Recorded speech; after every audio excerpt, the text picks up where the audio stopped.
Good morning बच्चों, कैसे हैं? उम्मीद करता हूँ आप सब लोग बहुत अच्छे होंगे।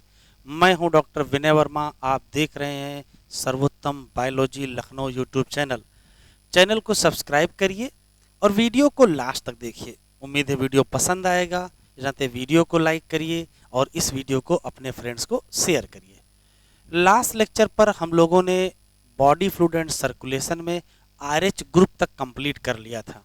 तो आज हम लोग शुरू करते हैं कोआगुलेशन ऑफ ब्लड या ब्लड क्लॉटिंग।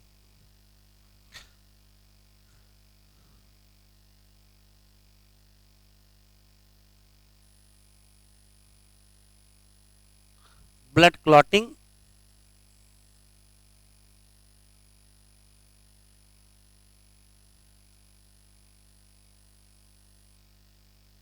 या कोआगुलेशन ऑफ ब्लड।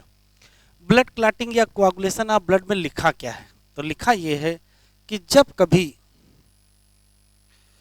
कभी हम लोगों को इंजरी हो जाती है या कोई किसी प्रकार का कट हो जाता है तो ब्लड लॉस होने लगता है। लेकिन एक खास बात यह है कि ये ब्लड लॉस कॉन्टिन्यूअस नहीं होता है। थोड़ी देर बाद ब्लीडिंग या ब्लड लॉस बंद हो जाता है। नॉट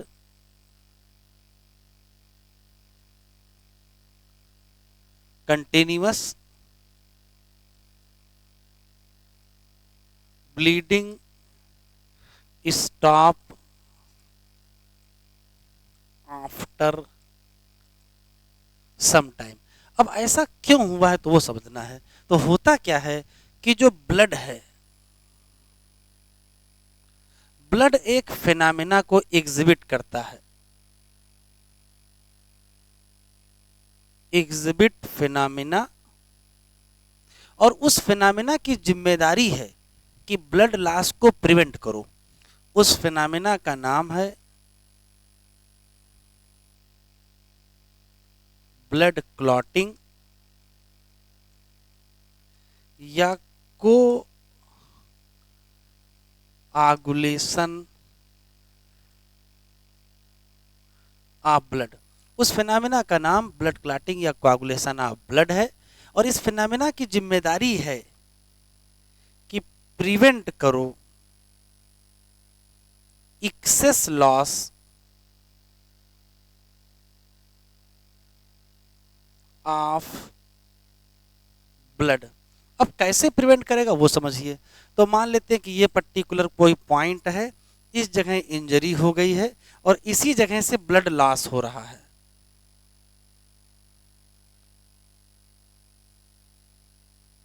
तो जल्दी ही ये ब्लड लॉस स्टॉप हो जाएगा। क्यों? क्योंकि जल्दी ही देखो होगा क्या। यहाँ एक यहाँ एक डार्क कलर का, डार्क रेडिश ब्राउन स्कम बनेगा।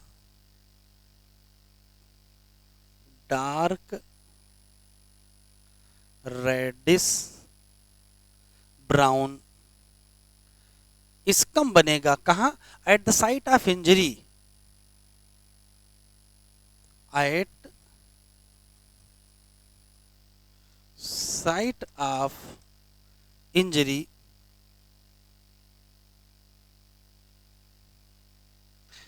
और इसी डार्क रेडिश ब्राउन स्कम का नाम ब्लड क्लॉट होता है। ब्लड क्लॉट या इसी को कोआगुलम भी कहते हैं।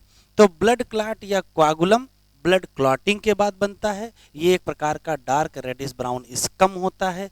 कहाँ बनता है? At the site of injury बनता है। ये किस चीज का बना होता है? तो अगर क्वेश्चन पूछा जाए ब्लड क्लॉट या कोआगुलम किस चीज का बना होता है, तो इसमें होता है नेटवर्क। किसका? तो याद रखिएगा, फिब्रिन का नेटवर्क है और इसमें ट्रैप होते हैं। Trap damage farmed element. Dead और डैमेज फार्म्ड एलिमेंट इसमें ट्रैप। कैसे? देखिए, मान लेते हैं कि ये पर्टिकुलर एरिया है, यहां से इंजरी हुई है, तो इसी जगह ऐसा नेटवर्क बन जाएगा।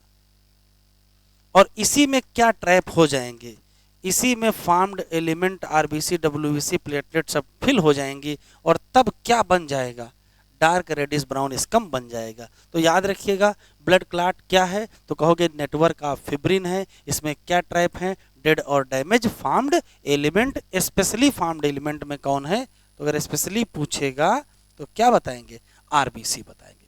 ये तो जनरल कहानी हो गई। अब आगे देखते हैं ब्लड क्लॉटिंग।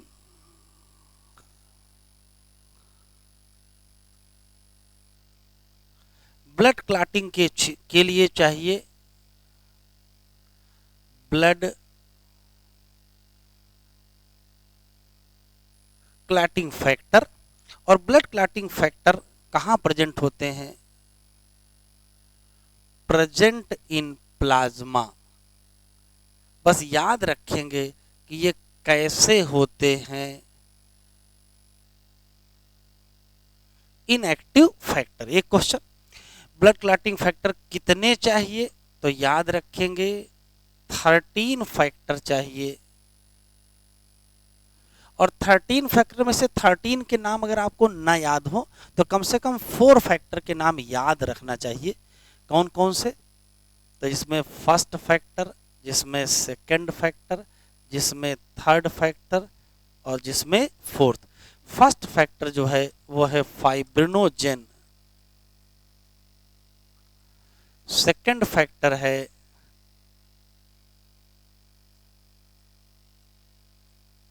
प्रोथ्राम्बिन।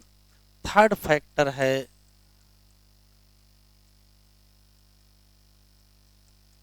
थ्रोम्बोप्लास्टिन और फोर्थ फैक्टर है कैल्शियम आयन। ठीक है, वैसे फिफ्थ फैक्टर लेबाइल होता है, सिक्स एब्सेंट होता है, सेवेंथ प्रो कन्वर्टिन होता है, एट्थ हीमोफिलिक ए होता है, नाइन्थ क्रिसमस होता है, टेंथ स्टुअर्ट प्रोवर होता है, 11th होता है प्लाज्मा थ्रोम्बोप्लास्टिन एंटीसीडेंट, 12th होता है हेगमान फैक्टर और 13 होता है फिब्रिन स्टेबलाइजिंग फैक्टर। लेकिन टोटल फैक्टर के नाम हमको याद नहीं रखने हैं, केवल 4 फैक्टर के नाम हम याद रखें। एक क्वेश्चन, इसमें एक क्वेश्चन और याद रखना है कि ब्लड क्लॉटिंग कब शुरू होती है।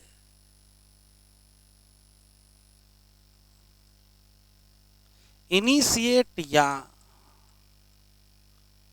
एक्टिवेट। तो ब्लड क्लॉटिंग इनिशिएट या एक्टिवेट कब होगी, ये इंपॉर्टेंट क्वेश्चन है। तो कहोगे जब फैक्टर रिलीज होंगे। कहां से रिलीज होंगे, तो दो जगह से रिलीज होते हैं, या तो डैमेज प्लेटलेट से रिलीज होते हैं या तो डैमेज टिश्यू से।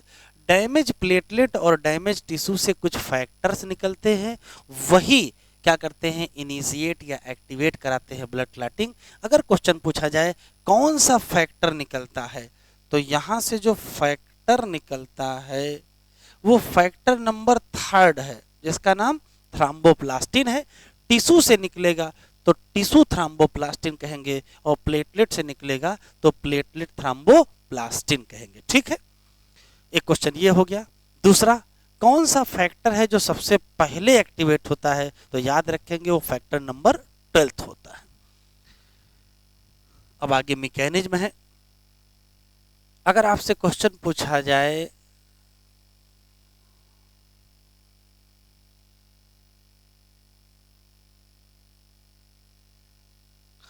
ब्लड क्लॉटिंग की मैकेनिज्म को क्या कहते हैं, तो कहेंगे कैस्केड प्रोसेस, या इसी को कहते हैं लिंक्ड एंजाइम रिएक्शन। इसमें क्या होता है, तो इसमें चेन लाइक रिएक्शन। ठीक है, तो याद रखेंगे मैकेनिज्म को किसके द्वारा एक्सप्लेन किया गया है, कैस्केड प्रोसेस के द्वारा एक्सप्लेन किया है। इसमें क्या होता है, लिंक्ड एंजाइम रिएक्शन होते हैं जो कि चेन लाइक रिएक्शन होते हैं। अब क्या होता है वो देख लीजिएगा। तो मान लेते हैं कि इंजरी के बाद टिश्यू डैमेज हो गया और इंजरी के बाद प्लेटलेट भी क्या हो गए, डैमेज हो गए। तो टिश्यू डैमेज होगा, यहां से भी क्या रिलीज करेगा,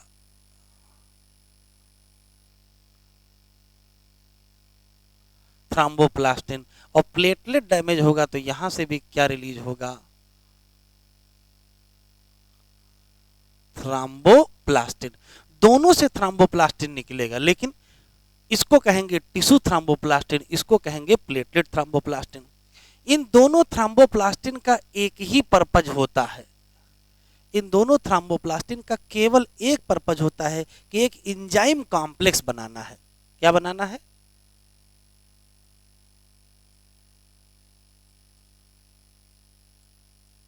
और उस एंजाइम कॉम्प्लेक्स का नाम थ्रोम्बोकाइनेज है। अब कैसे बनाएंगे,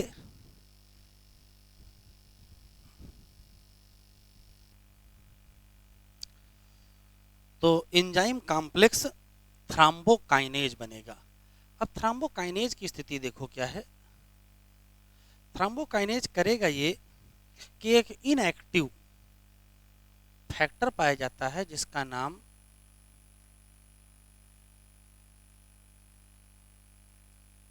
प्रोथ्राम्बिन है। इस इनएक्टिव प्रोथ्राम्बिन को एक्टिव थ्राम्बिन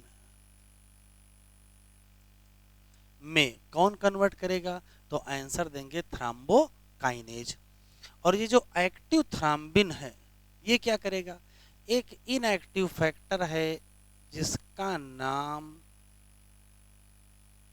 फाइब्रिनोजेन है, उसको किसमें कन्वर्ट कर देगा, फिब्रिन।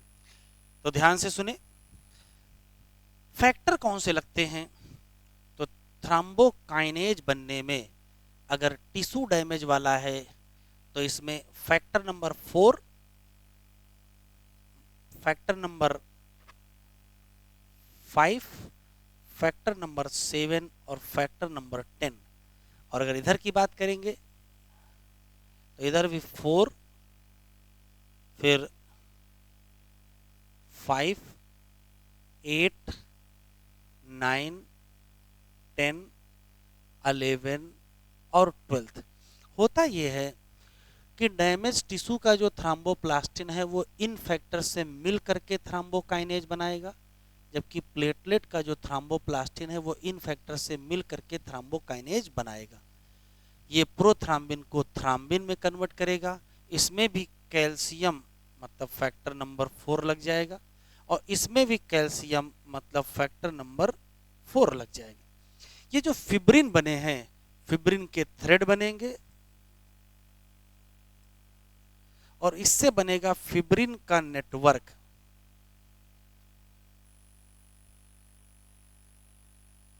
फिब्रिन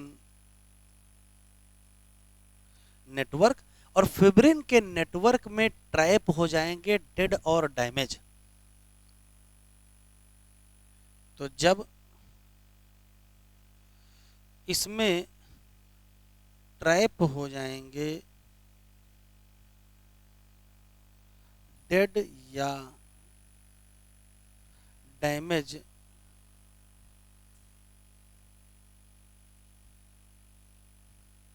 फॉर्म्ड एलिमेंट, तब क्या बनेगा, तो तब बनेगा ब्लड क्लॉट। ठीक है, तो मैकेनिज्म देखो, ब्लड क्लॉट किसका बना है, तो कहोगे फिब्रिन के नेटवर्क का बना है, जिसमें क्या ट्रैप है, dead and damage formed element trap है। लेकिन फिब्रिन का नेटवर्क कहाँ से बना, फिब्रिन के थ्रेड से बना। फिब्रिन कहाँ से बना, फिब्रिनोजेन से बना। उसके लिए क्या चाहिए, एक्टिव थ्राम्बिन चाहिए। थ्राम्बिन कहाँ से बना, प्रोथ्राम्बिन से। प्रोथ्राम्बिन से थ्राम्बिन कैसे बना, थ्राम्बोकाइनेज से।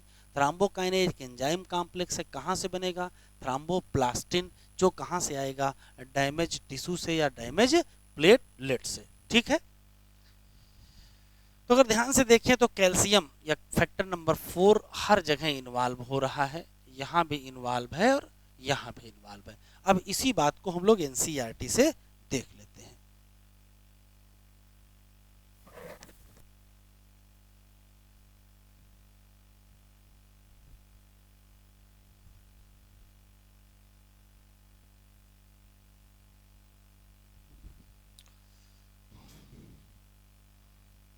तो देखिए एनसीईआरटी में लिखा कैसे है।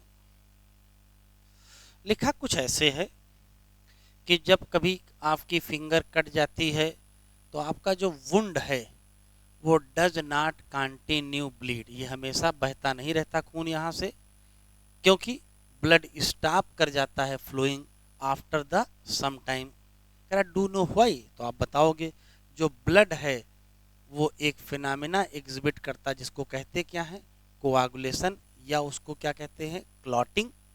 किसके रेस्पॉन्स में, इंजरी या ट्रामा के रेस्पॉन्स में। और यही एक मैकेनिज्म है जो प्रिवेंट करेगी क्या, excess loss of blood from the body. आपने ऑब्जर्व किया होगा क्या, डार्क रेडिश ब्राउन स्कम कहाँ बनता है, at the site of cut या injury over a period of time. ये कुछ नहीं, ये ब्लड क्लॉट है या कोआगुलम है जो किस चीज का बना है, तो कहोगे नेटवर्क ऑफ थ्रेड। और थ्रेड किसके हैं, फिब्रिन, जिसमें डेड और डैमेज फॉर्म्ड एलिमेंट क्या हो जाते हैं, ट्रैप्ड। अब फिब्रिन कहाँ से बनेगा, तो कहोगे conversion of inactive fibrinogen in plasma by the enzyme कौन सा, थ्रोम्बिन। अब थ्रोम्बिन कहाँ से बनेगा, तो कहोगे इनएक्टिव सब्सटेंस जो प्लाज्मा में प्रेजेंट है जिसका नाम प्रोथ्रोम्बिन है। एक एंजाइम कॉम्प्लेक्स जिसका नाम क्या है, थ्रोम्बोकाइनेज, ये रिक्वायर फॉर एबब रिएक्शन। ये एबब रिएक्शन कौन है, प्रोथ्रोम्बिन से थ्रोम्बिन। दिस कॉम्प्लेक्स, जो कॉम्प्लेक्स एंजाइम बना है कैसे बनेगा, लिखा है series of linked enzyme reaction, और इसी को कहते क्या है, कैस्केड प्रोसेस। इसमें नंबर ऑफ फैक्टर इन्वॉल्व होंगे जो प्लाज्मा में प्रेजेंट होते हैं, बस किस फॉर्म में, किस फॉर्म में, इनएक्टिव। जैसे ही इंजरी या ट्रामा होता है वो स्टिमुलेट करता है किसको, प्लेटलेट को, कहाँ, इन द ब्लड, कि प्लेटलेट रिलीज करें कुछ फैक्टर्स।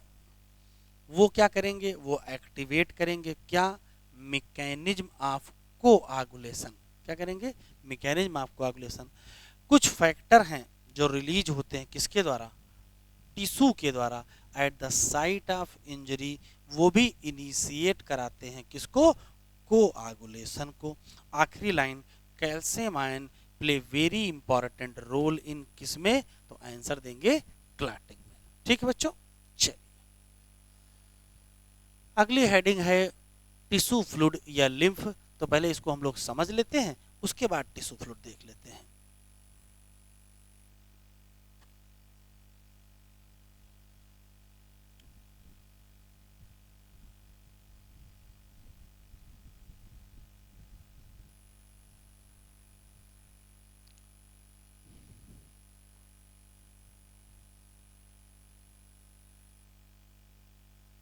हेडिंग है टिश्यू फ्लूइड।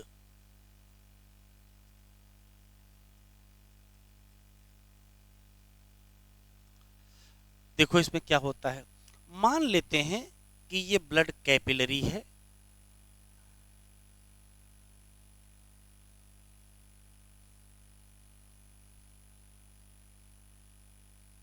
और कैपिलरी में इधर से ब्लड आ रहा है, इधर को ब्लड जा रहा है, और मान लेते हैं कि ये कोई पर्टिकुलर टिश्यू है।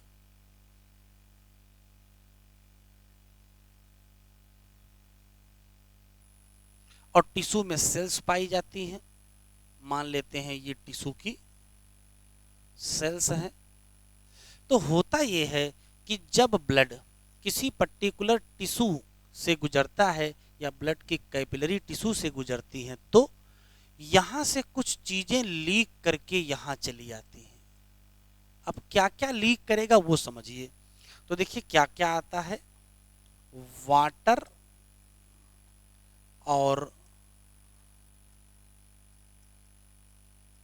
वाटर सॉल्युबल सब्सटेंस ब्लड से लीक करके कहां चले जाएंगे, टिश्यू में।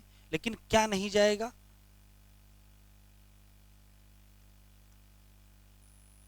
फॉर्म्ड एलिमेंट नहीं जाएंगे, और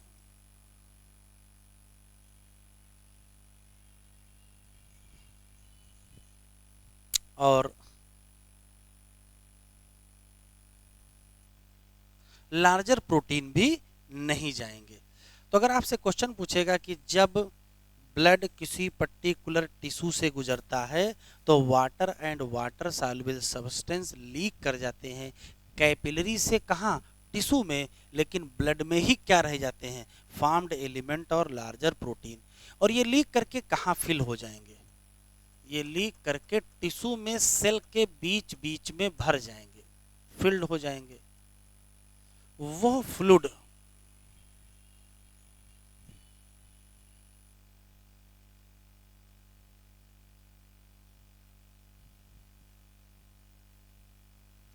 वो फ्लूइड जो टिश्यू की सेल के बीच फिल हो जाएगा, उसी फ्लूइड का नाम, उसी फ्लूइड का नाम टिश्यू फ्लूइड होगा, या इसी का दूसरा नाम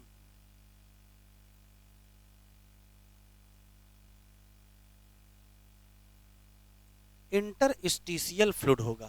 तो पहला सवाल यह है कि टिश्यू फ्लूइड क्या है, तो कहोगे ऐसा कोई भी फ्लूइड जो, ऐसा कोई भी फ्लूइड जो कहां से कहां, किसी पर्टिकुलर कैपिलरी से लीक करके किसमें चलाए, टिश्यू में सेल के बीच भर जाए, उसी का नाम टिश्यू फ्लूइड या इंटरस्टिशियल फ्लूइड होता है। एक क्वेश्चन। दूसरा, इस टिश्यू फ्लूइड का काम देखो क्या है। तो अगर ब्लड से किसी भी सब्सटेंस को सेल को मिलना है या सेल से कुछ भी ब्लड में जाना है, ब्लड और सेल या सेल और ब्लड के बीच अगर कुछ एक्सचेंज हो रहा है तो वो कौन करेगा, टिश्यू फ्लूइड। तो ये काहे के लिए है, फॉर एक्सचेंज ऑफ न्यूट्रिएंट हो या O2 हो या CO2 हो, किसके बीच, between blood and tissue cell. एक क्वेश्चन। दूसरा, यहां पर जो मिनरल डिस्ट्रीब्यूशन है,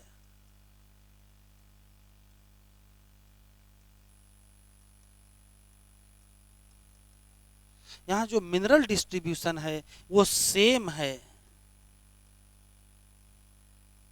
एज प्लाज्मा। दूसरा सवाल, लेकिन समस्या ये है कि अगर ऐसे ही इधर से ब्लड आता रहा, ऐसे ही वाटर निकल के टिश्यू फ्लूइड में जाता रहा, तो एक ना एक दिन टिश्यू फ्लूइड का वॉल्यूम बहुत ज़्यादा हो जाएगा। लेकिन टिश्यू फ्लूइड का वॉल्यूम बहुत ज़्यादा नहीं होगा, टिश्यू फ्लूइड को वापस ब्लड में पहुंचाने की भी व्यवस्था की गई है। देखो क्या है, यहां से पाया जाता है, यहां से पाया जाता है एक elaborated network of vessel, elaborated network of vessel, जिसका नाम है लिम्फेटिक सिस्टम, जो कि बना होता है लिम्फ वेसल का। लिम्फ वेसल के बने हुए लिम्फेटिक सिस्टम की जिम्मेदारी है क्या, कि इंटरस्टिशियल फ्लूइड को यहां से कलेक्ट करिए, इंटरस्टिशियल फ्लूइड को कलेक्ट करिए। तो इंटरस्टिशियल फ्लूइड या टिश्यू फ्लूइड को टिश्यू से कलेक्ट करिए और इसको ले जा करके कहां रिलीज कर दीजिए, ब्लड में, वो भी कहां, वेन में। तो क्वेश्चन ये है कि लिम्फेटिक सिस्टम क्या करता है, तो आप कहोगे ये कलेक्ट करता है, किसको,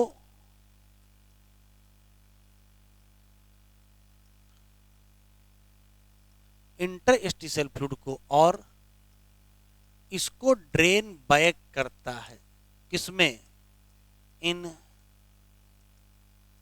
मेजर वेन। लिम्फेटिक सिस्टम का एक काम है, इंटरस्टिशियल फ्लूइड को कलेक्ट करो और इसको वापस कहां छोड़ दो, वेन में, ब्लड में। ठीक है, इसके अंदर जो फ्लूइड होता है, यहां जो फ्लूइड भरा होता है और इसी फ्लूइड का नाम क्या है? लिम्फ है। फ्लूइड इनसाइड लिम्फेटिक सिस्टम का नाम क्या है? लिम्फ है। इसके बारे में देख लेते हैं। अगर आपसे क्वेश्चन पूछा जाए कि लिम्फ क्या है, तो आप कहोगे फ्लूइड प्रेजेंट इन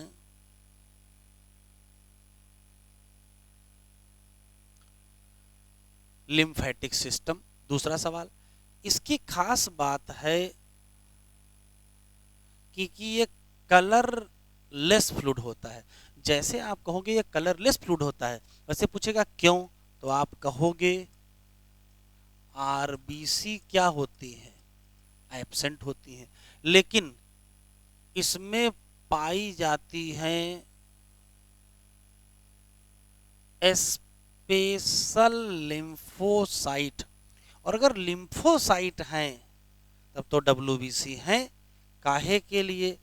तो लिम्फोसाइट का तो एक ही काम है, क्या? Immune response. एक और खास बात, ये इम्पॉर्टेंट कैरियर है दो चीजों का, न्यूट्रिएंट का और हार्मोन का। ठीक है, न्यूट्रिएंट और हार्मोन का ये इंपॉर्टेंट कैरियर है। डाइजेस्टिव सिस्टम में पढ़ा है कि जो फैट एब्जॉर्ब होती हैं वो कहाँ? इन लिम्फ, लिम्फ में ही एब्जॉर्ब होती हैं। जो प्रेजेंट होता है किसमें? लैक्टियल। लैक्टियल कहाँ पाई जाती हैं? विलाई। विलाई पर पाई जाने वाली लैक्टियल के लिम्फ में क्या एब्जॉर्ब होते हैं? फैट एब्जॉर्ब होते हैं।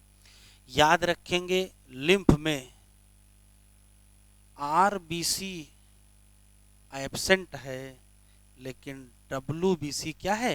प्रेजेंट है। ठीक है, अब इस बात को हम लोग एनसीईआरटी से देख लेते हैं।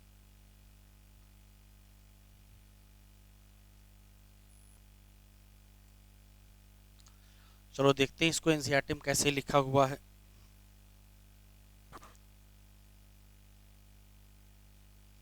देखो लिखा हुआ है कि जैसे ही ब्लड पास होता है through capillary in the tissue, कुछ वाटर और साथ में many small water soluble substance move out करते हैं। कहाँ? Space between the cell of the क्या? टिश्यू। लेकिन किसको छोड़ जाते हैं? ब्लड में ही क्या रह जाता है? तो लार्जर प्रोटीन और क्या? ज्यादातर फॉर्म्ड एलिमेंट कहाँ रह गए? ब्लड वेसल में। वो फ्लूइड जो रिलीज हुआ है उसी का नाम क्या है? इंटरस्टिशियल फ्लूइड, या उसी का नाम क्या है? Tissue fluid. और टिश्यू फ्लूइड की खास बात है कि सेम मिनरल डिस्ट्रीब्यूशन है, बिल्कुल वैसा ही जैसा किसमें था? प्लाज्मा में। एक्सचेंज करना है न्यूट्रिएंट का या गैसेज का, किसके बीच? ब्लड के बीच और सेल के बीच। Always occur through this fluid, और ये दिस फ्लूइड कौन सा है? टिश्यू फ्लूइड है। एक इलाबोरेटेड नेटवर्क ऑफ वेसल पाया जाता है जिसका नाम लिम्फेटिक सिस्टम है, जो कलेक्ट करता है दिस फ्लूइड। दिस फ्लूइड का मतलब इंटरस्टिशियल फ्लूइड, और इसको ड्रेन बैक कर देता है किसमें? Major vein. और वो फ्लूइड जो लिम्फेटिक सिस्टम में प्रेजेंट हो उसका नाम लिम्फ होगा। और लिम्फ क्या है? लिम्फ कलरलेस होता है। इसमें स्पेशल लिम्फोसाइट पाई जाती हैं जो किसके लिए होती हैं? इम्यून रिस्पांस के लिए। लिम्फ इंपॉर्टेंट कैरियर है किसके लिए? न्यूट्रिएंट के लिए और हार्मोन के लिए। फैट एब्जॉर्ब होता है किसमें? लिम्फ में। लिम्फ कहाँ प्रेजेंट होगा? लैक्टियल, और लैक्टियल कहाँ प्रेजेंट होंगी? Intestinal villi. ठीक है बच्चों, तो आज के लेक्चर में हम लोगों ने यहाँ तक कर लिया है। अगले लेक्चर में आपको सर्कुलेटरी पाथवे और सर्कुलेटरी पाथवे के बाद ह्यूमन सर्कुलेटरी सिस्टम डिस्कस करेंगे। ठीक है बच्चों, बाय बाय।